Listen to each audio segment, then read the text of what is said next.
हर हर Mahadev daily practice series के day 41 में आपका स्वागत है। 60 डेज़ की प्रैक्टिस सीरीज़ चल रही है। पार्ट ए यानी कि 30 दिन हम ऑलरेडी कंप्लीट कर चुके हैं और ये पार्ट बी का डे 41 है। सुबह की शुरुआत 5 मिनट मॉर्निंग मैनिफेस्टेशन के साथ में।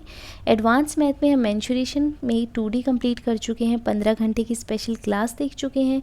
रिविज़न क्लास कर चुके हैं जिसमें हमने सारे टाइप के क्वेश्चन किए। CGL 18-19 के टीयर 2 के क्वेश्चन किए। उसके बाद में 2018, 19, 20 और 21 के प्रीवियस ईयर क्वेश्चन भी हमने किए, टीचर के साथ में सोल्व किए। और IB के इसी साल पूछे गए सारे क्वेश्चंस हमने कर लिए।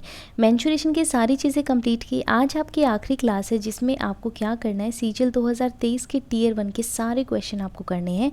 41 क्वेश्चन है। RB सर ने करवा रखे हैं, शुभम सर ने टाइप वाइज आपको क्वेश्चन करवा रखे हैं। तो क्लास करना बहुत इंपॉर्टेंट हो जाता है। 1 घंटे 28 मिनट की क्लास है। 41 क्वेश्चन है। 41 कॉन्सेप्ट हो जाएंगे आपके लिए, तो इनको अच्छे से समझना। कल आपका टेस्ट डे रहेगा पूरे चैप्टर के लिए। प्रैक्टिस में SSC math PYP mock test series में आपको जाना है। MTS 2023 के सेक्शनल टेस्ट 55 और 56 आपको करना है। 40 क्वेश्चन एनालिसिस के साथ में करना। रीजनिंग में SSC reasoning PYP mock test series में GD 2023 के सेक्शनल टेस्ट आपको मिलेंगे जिसमें 49, 50 आपको करना है। पहले एक पेपर देना, फिर एनालिसिस करना, फिर दूसरा पेपर देना। और इसी में 75 डेज़ हार्ड चैलेंज आपको मिलेगा जिसका डे 32 आपको करना है। 3 क्विज हो जाती हैं। 40 क्वेश्चन पेपर फोल्डिंग और कटिंग के और इनइक्वालिटी के, दोनों ही बहुत ही इंपॉर्टेंट है।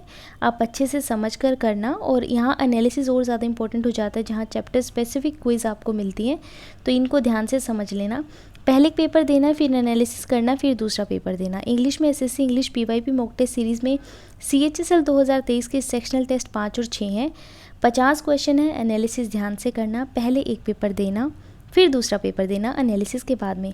इसी टेस्ट सीरीज में 75 डेज़ हार्ड चैलेंजेस का डे 29 आपको करना है। नरेशन का है। 3 क्विज हैं। 40 क्वेश्चन है। अच्छे से समझ कर चलना। इन 40 क्वेश्चन में पूरा नरेशन आपको समझ में आ जाएगा। एनालिसिस आपको ध्यान से करना है। GK में SSC GK PYP mock test series में आपको जाना है। CPO 2023 का सेक्शनल टेस्ट आपको 5 देना है। 50 क्वेश्चन 50 कॉन्सेप्ट, अच्छे से सॉल्यूशन को समझना, रीड करना पूरे ही आंसर को, एनालिसिस करना ज़रूरी है, तभी आपको पता चलेगा कि आप गलती कहाँ कर रहे हैं। अच्छे से एक एक क्वेश्चन को, सॉल्यूशन को रीड करके चलना है। 50 क्वेश्चन यानी कि 50 कॉन्सेप्ट आपके क्लियर हो जाएंगे। स्टैटिक में आपको ज़रूरी है फोकस करना। करंट आप एक बार को स्किप कर सकते हैं अगर ज़्यादा पुराना है तो। कोई भी डाउट है तो मुझे कमेंट्स में बताना है। टेलीग्राम पे आपको सारी PDF हैंड रिटन नोट्स मिल जाएंगे। लिंक आपको चैनल के डिस्क्रिप्शन में मिलेगा टेलीग्राम का, वहाँ से आप ज्वाइन कर सकते हैं। 5 मिनट की नाइट मैनिफेस्टेशन करना। हर हर महादेव।